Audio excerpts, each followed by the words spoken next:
Una vez más nos vemos aquí en Lighthouse Studios para seguir con la conversación acerca de Pablo, acerca de las cartas que ha venido escribiendo en el Nuevo Testamento, sus preocupaciones y siempre en buena compañía. Esta vez tenemos de nuevo por aquí a Josefina. Qué gusto saludarte de nuevo.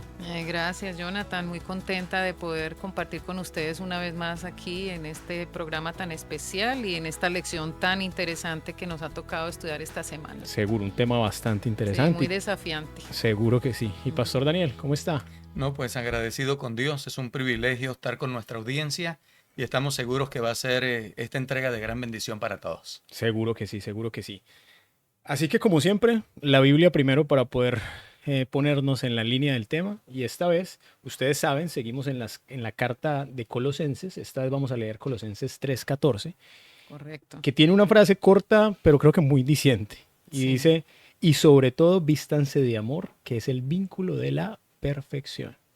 Suena simple, pero creo yo que es muy profunda. Y vamos a tratar en esta conversación de abrirla un poco y extendernos en esa idea. Sí, así es. Yo quisiera empezar con una pregunta. Ujú. Y es, ¿el que es demasiado espiritual, ustedes creen que tiende a desconectarse de la realidad o no?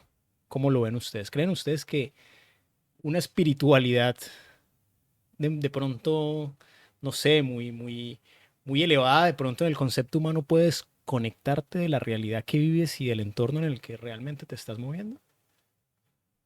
Ay, esa es una pregunta interesante. Por lo menos se corre el riesgo. Por lo menos se corre el riesgo, es muy riesgoso que una persona pierda conexión con la realidad que existe. Y cuando hablo de conexión no estoy hablando de estar en las costumbres o en las tendencias que el mundo de manera grotesca ofrece. Pero si es una persona que llega a una experiencia de considerarse muy espiritual, podría estar en otra esfera que ni Cristo mismo obró de esa forma, porque Cristo se untó de la gente y no de cualquier gente. Recordemos que Jesucristo se untó de pecadores, de damas con reputación entredicha. El Señor no se alejó, se corre el riesgo, ¿está bien? Así que debemos ser bien prudentes y bien cuidadosos para no rayar, no en una espiritualidad súper especial, sino más bien en un criterio no apropiado cuando se trata de ese balance que hay que tener en un mundo que tanto necesita de Dios. Sí, yo Claro, pienso claro. que en todas las cosas nosotros necesitamos tener equilibrio.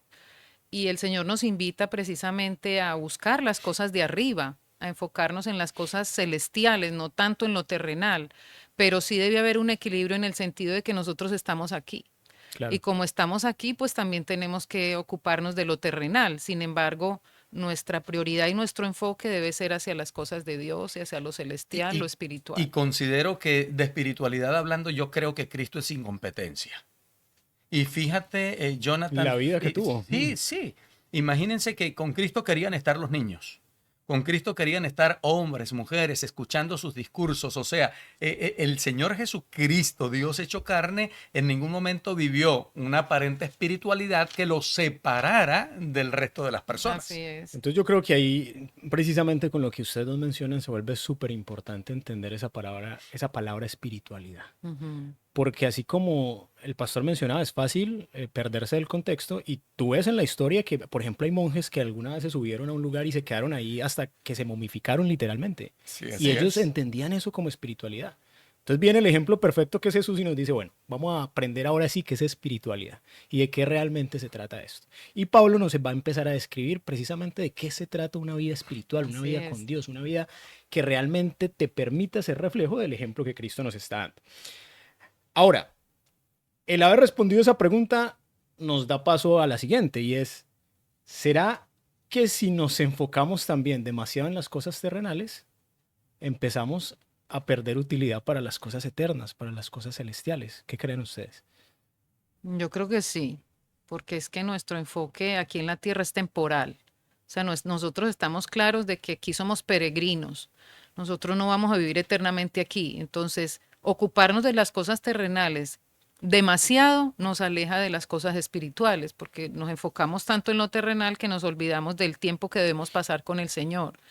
Pero nosotros, por eso te dije al principio, necesitamos vivir un equilibrio. Un equilibrio es que estamos aquí, pero Como sabemos que vamos a vivir eternamente con el Señor, pues enfocarnos en las cosas espirituales, buscándolo a Él, buscando que Él venga a vivir en nuestro corazón y produzca en nosotros todas esas cosas que Él desea producir, porque no son nuestras, que Él espera producir y pues que seamos transformados a su misma imagen. Eso es lo que el Claro. Señor desea, que nosotros podamos ser transformados a su imagen, porque cuando el Señor menciona este asunto de desconectarnos de lo terrenal, yo leo, por ejemplo, aquí en el versículo número 5, dice, haced morir pues lo terrenal en vosotros. Y cuando yo leo la lista, dice fornicación, impurezas, pasiones desordenadas, malos deseos, avaricia, que es idolatría. Son todas esas cosas que nosotros tenemos por dentro, no es tanto lo que nos rodea, sino es lo que hay internamente en nuestro corazón pecaminoso. Entonces necesitamos que el Señor, como dice aquí, que Cristo viva en mí, Cristo conmigo, viviendo en mí, para que produzca todas estas buenas Claro, obras, claro. estas buenas cosas que Él espera en mí. Y entender bien a qué se refiere entonces Pablo cuando habla de lo terrenal, Josefina, como lo mencionaste. Y cuando uno lee esa lista que nos diste ahí una primera mirada, Josefina, a Ujú. eso, lo primero que yo pensé es, está difícil, porque Muy la difícil. lista de las cualidades está exigente. Aquí tengo algunas: misericordia, benignidad, humildad, mansedumbre, paciencia. Así Y uno mismo dice, es. Dios mío, ¿y en qué momento voy a trabajar en todo esto? Y aparte dice, y ojo con lo malo, la blasfemia, las mentiras, la avaricia. Y son defectos en los que fácilmente podemos caer, no estamos exentos de eso. Entonces, entonces lo que quiero es que la conversación nos puede ir llevando a poder entender de manera práctica, por ejemplo, cómo el ser humano se puede acercar al cielo, espiritualmente hablando. ¿Cuál es la manera de acercarnos al cielo espiritualmente hablando? Cuando nosotros vemos lo que acaban de mencionar, simplemente hay un imposible delante de Así nosotros. es. Vivir en Cristo es lo que marca la diferencia. Él es el que hace la diferencia en nosotros. Es más, Así mismo es. produce en nosotros El el querer querer como como el el hacer. hacer por su buena voluntad. Sí. Así que mantener el timón en nuestras propias manos es ir directo al precipicio. Pero Mm. dejar que Cristo sea el que conduzca la embarcación de nuestra vida es ir a puerto seguro a pesar de las situaciones complicadas que se puedan presentar en el camino. Y esta pregunta específica que estás haciendo de cómo alimentar, cómo fortalecer una relación con Dios que nos haga personas que no nos autodenominemos espirituales, sino que simplemente suceda, es una relación con el Señor Jesucristo. Vuelvo a repetir la frase: vivir en Cristo, vivir con Cristo, entrar y salir con Cristo, involucrarlo en todos los asuntos de la vida, simples o complicados, hacen la diferencia. Sí, Por supuesto. aquí hay un parrafito que me llamó mucho la atención y lo voy a leer. Dice, podemos dar muerte a las cosas terrenales y las menciona solo porque hemos resucitado con Cristo y disponemos de su vida espiritual y su poder para eliminar estas cosas de nuestras mentes y de nuestras vidas. Sin Cristo es imposible, porque Sin Cristo tenemos es una imposible. naturaleza pecaminosa que nos invita a vivir todas estas cosas que el Señor no desea ver en nosotros. Claro. Entonces, por nosotros mismos es imposible, pero Cristo en mí y Cristo conmigo lo podemos lograr. Y Pablo nos hace también una invitación directa. Y él dice que tenemos que empezar a mirar arriba, Ujú. donde está Cristo sentado. Sí. ¿Qué es lo que podemos mirar arriba donde Cristo está sentado? ¿A qué se refiere Pablo cuando nos hace esa invitación? Justamente las cosas que a vida eterna permanecen, ¿no? Porque en eso se traduce la experiencia y la persona de nuestro Señor Jesucristo. Mirar las cosas de arriba es un contraste que el apóstol presenta entre lo celestial, lo eterno, lo espiritual, y justamente mirar hacia abajo, que sería lo terrenal, y son las cosas que nos alan hacia una vida miserable. Yo creo que en este momento nosotros podríamos hacer un paréntesis, colocarnos de pie y darle un aplauso, pero un fuerte aplauso a Dios, porque cuando Él hace los señalamientos que hace, pudiesen afectar a cualquiera de cualquier manera, o positiva o negativamente hablando, pero la intención de Dios es justamente nuestro beneficio, porque noten una vez más, como para pegarles una repasadita, ¿verdad? El Señor espera que en nosotros muera, que si la fornicación, la impureza, las pasiones lascivas, los malos deseos, la avaricia, Mm. etcétera, etcétera, que son cosas que van a consumir al ser humano emocional, física, espiritual, social, financiera,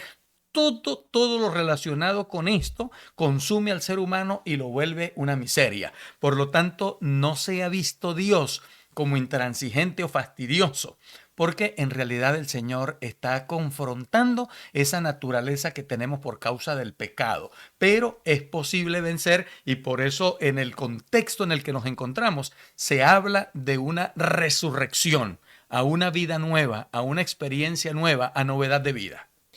Yo creo que también Dios a veces como que nos abre una ventana a ver lo que definitivamente no podemos entender. Y hay muchas cosas que son verdades eternas que nosotros en el mundo en el que vivimos y bajo las leyes físicas que somos gobernados, es muy difícil. ¿Cómo yo entiendo el concepto, por ejemplo, de eternidad? Es imposible. Yo me puedo imaginar algo que vive para siempre, pero realmente mi mente no llega al detalle de discernir qué es la eternidad, porque no puedo, no lo entiendo. Entonces yo veo Como también a Dios finitos. como abriéndonos y diciéndonos, hey, por ejemplo, piensen en la redención. Piensen en el plan perfecto que se ejecutó y que está en este momento en marcha arriba en el cielo. Yo sé que están muy ocupados en sus cosas, yo sé que hay que ir a trabajar, yo sé que hay un montón de obligaciones, pero hagan pausas y piensen en lo que se está haciendo en el universo por ustedes. Y creo que eso también nos empieza a conectar mucho más con ese Dios y con el carácter real de Dios.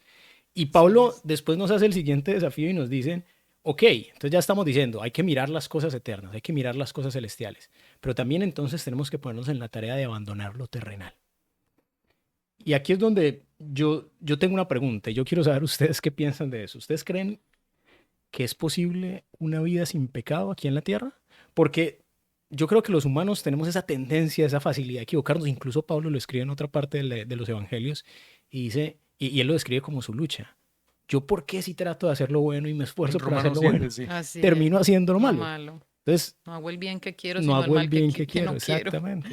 Entonces, ¿ustedes qué creen? ¿Es posible en esta tierra tener una vida sin pecado?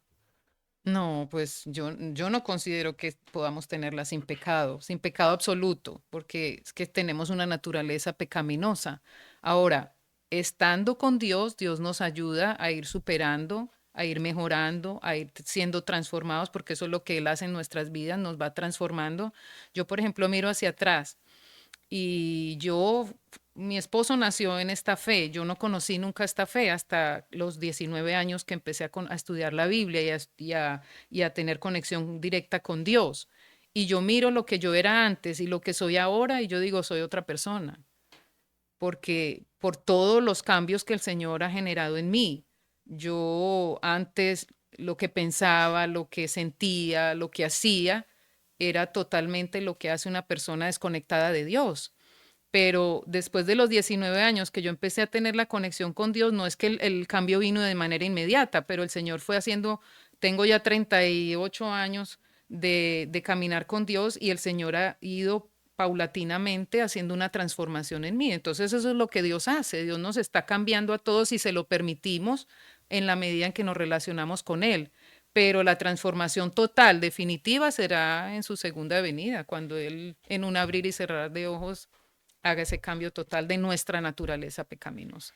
Esta pregunta que formulaste es una pregunta bastante espinosa. Sí, yo sé. Ujú. Es una pregunta para Con manejar, cáscara. sí, sí, para tener mucha prudencia porque no queremos que ninguna de las personas que esté en la audiencia nos reseñen o nos señalen como aquellos que no le están dando el lugar a lo que Dios pronuncia aparentemente. Me voy a explicar ahora. En el material que estamos estudiando, que es supremamente interesante y que recomendamos ampliamente, el folleto de la escuela sabática, se reseña lo siguiente.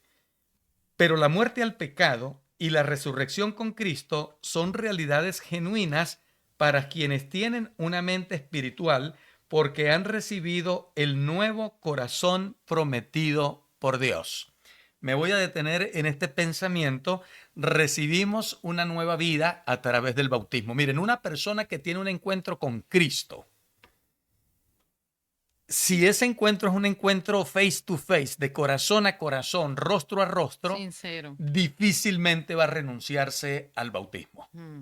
Porque el bautismo el Señor lo presenta justamente como el símbolo que nos lleva de vida, de muerte a vida, de muerte al pecado y resurrección a una vida novedosa en Así Cristo es. Jesús. Así es. Ahora bien, Nacemos en Jesús, una mente renovada, una nueva oportunidad, una nueva página. Vámonos a Primera de Juan. Por ejemplo, en Primera de Juan se habla de pecados que son de muerte y pecados que no son de muerte. Me explico ahora. Cuando una persona ha nacido en Cristo Jesús, el mismo Juan en Primera de Juan declara que si alguno comete pecado, abogado tenemos para con el Padre a Jesucristo el justo. Pero también reseña que hay pecados que no son de muerte. ¿Qué significa esto? Bueno, que en la novedad de vida, en un mundo todavía manchado por el pecado, por la imperfección, por los baches que son evidentes, cualquier tropiezo puede suceder. Pero aquí viene la clave. No necesariamente fue intencional. No fue ese pecado que tú sabes, maquinado, planificado. ¿Me hago entender? Claro. Sino situaciones de vida que se presentan. Porque una persona que está en Cristo, frente a una situación abiertamente pecaminosa, hará cual José. Jonathan saldrá corriendo en sentido contrario. No pecar ni contra Dios, ni contra su propia persona, ni contra su familia. Pero eso no significa que no te haya sorprendido una situación. Claro. Y que tal vez viste lo que no debiste haber visto, pero fue una situación que te sorprendió y no, eso es lo que se catalogaría como un pecado que no es de muerte, un error que no es de muerte, una imagen que te impacta que no es de muerte. ¿Por qué? Porque te sorprendió. El diablo es cochino y busca la manera de enlodarnos. Por lo tanto, hay que tener mucho cuidado con eso y no ir a tirárnosle a un camión que pase por ahí a alta velocidad en la 401 porque cometió no hemos conocido entonces el amor del Señor Jesucristo, su perdón y su redención. Es por la gracia del Señor que todavía estamos aquí. Amén, amén. Perdón, y eso demuestra que seguimos siendo pecadores. O sea, aunque recibimos al Señor, aunque estamos caminando con Él, hay momentos en que nos sorprende una situación, reaccionamos de cierta manera, hacemos algo que no esperábamos hacer, como decía Pablo, y lo hacemos, y entonces después viene el proceso de arrepentirnos, de decir, uy, ¿por qué hice esto? ¿Por qué? Y duele, porque como tenemos a Cristo con nosotros, es el Espíritu Santo el que nos produce eso, y decimos, no he debido decir estas palabras, no he debido actuar así, no he debido... Y nos arrepentimos y el Señor nos perdona y nos da una nueva oportunidad. Yo pienso que en eso hay dos cosas que yo creo que Pablo quiere transmitirle a esa iglesia. La primera es, el hecho de no tener pecado no es una responsabilidad directa de ustedes como seres humanos. Eso se logra es conviviendo con Cristo. Entonces, así es. Cuando uno como creyente se quita primero ese peso de encima y uno dice, ok, es que no depende de mí. Es que yo voy a intentarlo 1000 veces y me voy a equivocar. No. Y ya sé que no depende de mí, entonces empiezo a mirar al lugar correcto. Así es. Y empiezo a decir, ok, entonces tengo que mirar a Cristo, tengo que caminar con Él, tengo que tener una relación con Él. Porque si no logro esa relación, yo voy a seguir dando tumbos. Voy a seguir dando tumbos indefinidamente. Sí, señor. Tremendo. Entonces Pablo dice, y nos hace una advertencia, y nos dije, ojo, que el hecho de que la gracia sobreabunde no quiere decir que también debemos espaciarnos en el pecado. Claro. Porque el hecho de que Dios nos haya prometido misericordia y perdón las veces que sean necesarias, no nos da una licencia para ir a hacer, porque entonces ahí estamos demostrando que realmente no tenemos una relación sincera con Él. O acaso a alguien que nosotros amamos, a alguien de nuestra familia, esposo o hijo, le hacemos embarrada tras embarrada. No, porque lo amamos, porque queremos que esté bien, porque nos preocupa también cómo esté. Sí. Entonces una relación sincera implica eso. Sí. Y recogiendo nuevamente una frase que ya mencioné para los amigos que nos están escuchando y los miro con cariño en este momento, no se trata de sostener un tópico en el que, no, entonces sigamos pecando porque la misericordia y la gracia del Señor va a estar extendida todos los días de tu vida. No dejes que el diablo te ponga a pensar así, porque no lo estamos diciendo, ni siquiera lo estamos insinuando. Cuando una persona está caminando con el Señor y se presenta una situación penosa, que lo podamos traducir, cometió un error, cometió un pecado, el dolor que eso le produce a ese creyente fiel. Mira, yo me atrevo a decir en esta hora, y que me caigan las piedras que quieran caerme, las soportaré y no voy a juzgar a nadie como agresivo conmigo. Pero Pedro amaba al Señor. Así mismo es. Pedro amaba al Señor y se puso de bocón, sí, pero lo amaba. No, Señor, yo me muero contigo, pero no... Y después que enfrentó una situación difícil, el hombre falló. Pero hay una escritora, Elena de White, en un libro que se llama El deseado de toda la gente, que menciona que allá en el sitio de la falla, Jonathan, finita, en el sitio donde se cometió el error, se cruzaron Las esas dos dos miradas. miradas. Y la lectura que hizo Pedro de la mirada de Jesús no fue una mirada de jaja, Te De dije. condenación. yo te lo dije y ya vas a ver. No, no, no, no, no. La autora de una manera pero tan bella menciona que fue una mirada donde se cruzó el que cometió el error con aquel que mira con un amor que supera cualquier situación. Ahora, ¿quién era el responsable final en su propia experiencia de que esto funcionara? Pedro mismo. Porque él no salió y se ahorcó como Judas. Claro. Él salió y lloró y clamó por perdón y el Señor lo puso a pastorear a sus ovejas. Amén. Amén. Jonathan, voy a mencionar algo que dice aquí la palabra de Dios. A mí me llamó mucho esto la atención y es el asunto de que cuando el Señor o Pablo, Dios a través de Pablo nos invita a hacer morir lo terrenal, el versículo 6 dice, cosas por las cuales la ira de Dios viene sobre los hijos de desobediencia. O sea, el Señor espera que estas cosas sean removidas de nosotros, no por nuestro poder, sino por la presencia del Señor en nuestras vidas, porque si eso no sucede, entonces la ira de Dios va a venir, porque tú estabas mencionando que no es una licencia para pecar abiertamente. O sea, si yo me mantengo diciendo que soy hijo de Dios, pero viviendo todavía en esta experiencia tan terrenal de todas estas pasiones y todas estas cosas, realmente no estoy con Dios. Pero es necesario aclarar qué representa la ira de Dios o por qué se llega a una experiencia como esa.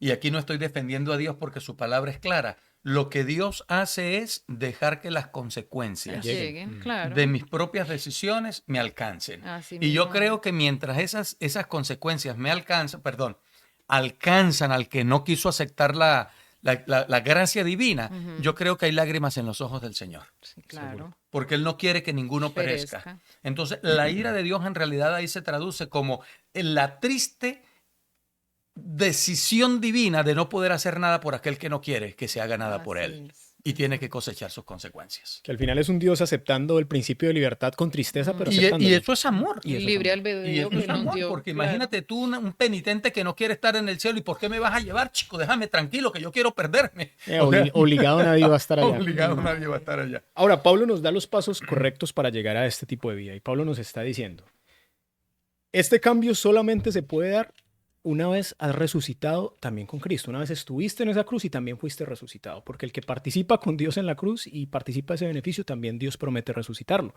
En el sentido simbólico de una nueva vida. Amén, así es. Ahora bien, ahí es donde viene la frase de Pablo que dice, por tanto ahora dejad vosotros todas estas cosas. Antes de haber tenido ese encuentro, no se pueden dejar esas cosas. No. Si no has tenido ese encuentro, dejar la ira, dejar el enojo, la malicia, blasfemias, las palabras deshonestas, no va a ser posible. Porque Pablo aquí nos está dando una clave. Si quieres dejar eso, tienes que haberte encontrado con Cristo primero. Sí, sí, y bueno, ahorita que tú mencionas eso, yo pensando en mi experiencia pasada, a veces uno no percibe la condición en la que uno se encuentra hasta tanto no se encuentra con el Señor. O sea, tú no eres consciente de tu pecaminosidad. No la percibes, no la entiendes, no la aceptas, no la reconoces. Pero una vez que uno se encuentra con Dios y que se da cuenta de que todas estas cosas son resultado de vivir lejos de Él, entonces tú sientes ese peso de esa culpa de que, wow, cómo era que yo hacía esto, cómo era que yo decía esto, cómo era que yo mencionaba esto, odiaba, porque yo llegué a odiar, yo le llegué a decir a una de mis compañeras, yo te odio, así, esas eran mis palabras, pero pues porque yo no sabía que eso no era correcto, o sea, era simplemente dándole rienda suelta a mis impulsos, a mis pasiones, a mis pensamientos. Pero una vez que uno se encuentra con el Señor y el Señor viene a educarlo a uno y a enseñarle a uno de Él, Claro. entonces tú eres consciente de tu pecaminosidad y de todas Y las yo cosas creo- malas que tú haces. Claro, yo creo que ahí, Josefina, precisamente Pablo nos da un esquema muy claro de entender. Y Pablo nos está diciendo, somos renovados por el conocimiento de Cristo. Y al Así final es. el conocimiento de Cristo lo que nos está poniendo es en pleno el conocimiento del carácter y la imagen de Dios. De Dios, así Así es. es. Entonces, esa línea que Pablo nos está dibujando ahí nos lleva a algo clarísimo. Y es, para mí, a mi manera de ver, es que cuando tú entiendes el amor que han tenido hacia ti, tú no sigues viviendo de la misma manera. Y yo creo que el ejemplo, por ejemplo, que ponía el pastor con Pedro es fundamental para entender esto. Si yo me equivoco y alguien viene y me da palo, es muy diferente a si yo me equivoco y alguien me mira como Jesús miraba a Pedro. Entonces ahí tú te quedas diciendo, wow, pero ¿qué pasó? Porque yo estaba esperando el de otro tipo de respuesta. ¿Cómo creen ustedes que entender la imagen de Dios realmente puede cambiar la vida de una persona? ¿Cómo entender esa imagen y ese carácter realmente a la luz de Cristo puede llegar a transformar tu vida de manera práctica? Bueno, es una obra que se va haciendo en la vida. Yo cuando empiezo a estudiar la palabra de Dios, empiezo a descubrir cuánto Dios me ama, cuánto ha hecho Él por mí, cuánto es el valor de su sacrificio, el valor de su encarnación, de todo lo que el Señor ha hecho por mí. Si estamos en Él, pues somos sensibles a todo eso. Nuestro corazón se compunge, como dice la palabra de Dios, se constriñe y Él empieza a hacer esa obra poco a poco en nosotros cuando lo contemplamos y lo miramos en su santa palabra. O sea, es una cosa maravillosa, pero que se va dando. Que se va dando, correcto. Sí. Debemos hacer el ejercicio. Eso es como todo. Cuando tú vas al gimnasio, los primeros días duelen, porque llegas allá cual fisicoculturista y la cosa, y empiezas a levantar peso y demás. En los 2, 3 primeros días tus músculos van a doler, te van a doler las piernas, los brazos. Si tú abandonas comenzando, no hiciste nada, pero si perseveras, vas a llegar bastante, bastante lejos. Hace un par de días atrás, 3, 4 días atrás, nosotros regresamos de un viaje. Un viaje cuyo avión se movió. Se movió y mucho. Y yo venía pensando en el tema que presenté este sábado pasado en la iglesia. Y yo venía pensando en el tema del reposo, de estar reposados en Jesús. Y entre otras cosas venía leyendo mi Biblia y un libro que tenía de consulta para la presentación. Y ese libro yo venía subrayándolo y en la turbulencia ese libro tiene rayas para arriba y para abajo, bien, ahí no había aparente reposo. Pero ¿sabes una cosa, Jonathan?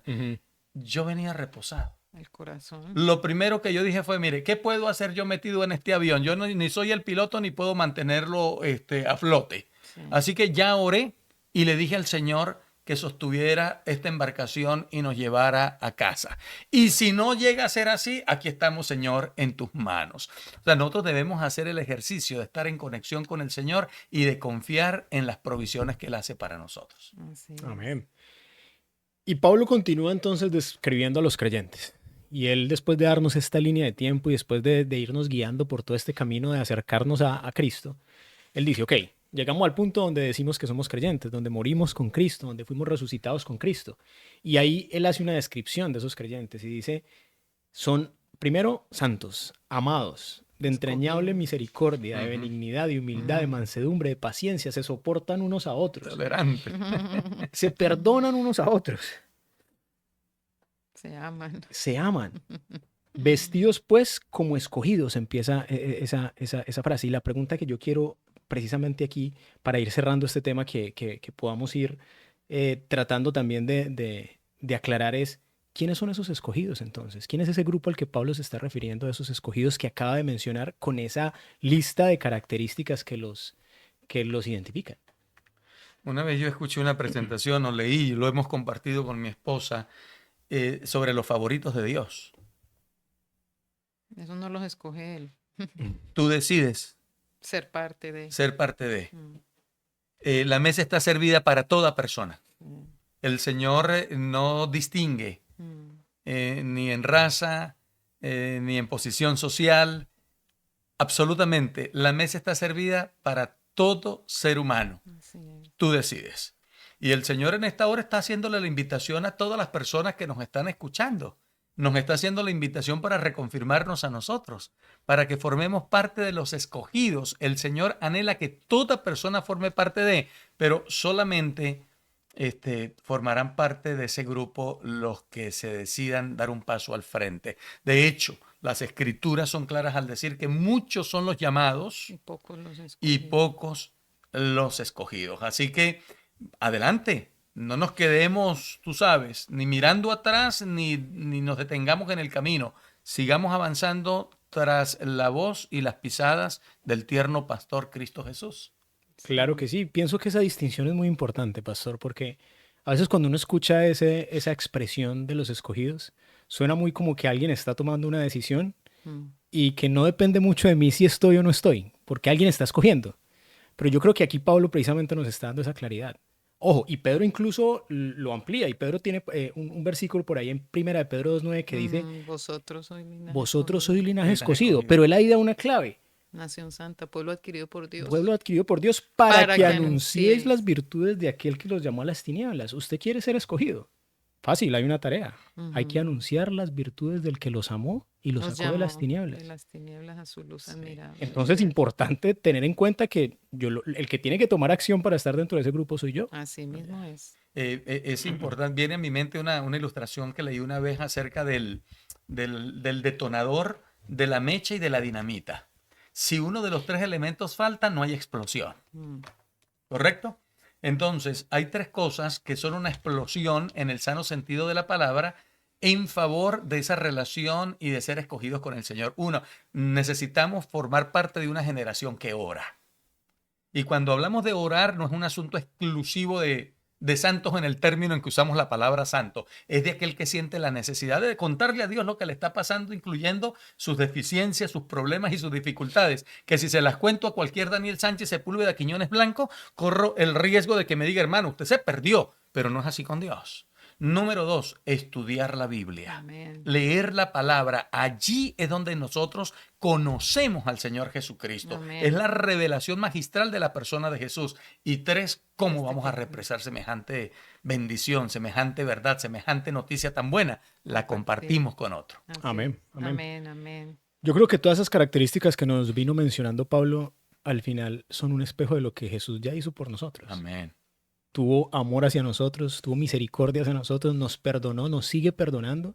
Y al final lo que toda esta carta está describiendo es, pórtense como lo que a ustedes ya les dieron. A ustedes ya se los dieron. Simplemente se trata de que ese regalo que ustedes tienen lo puedan compartir con más personas.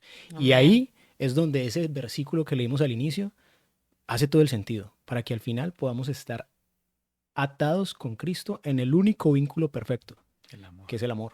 No hay otra manera de Así vivir es. eso. Cerrando, quisiera simplemente tener esa última idea que siempre nos gusta dar aquí acerca de cómo aplicamos esto a la vida práctica. Y voy a empezar yo para después darle la palabra a ustedes a que cierren.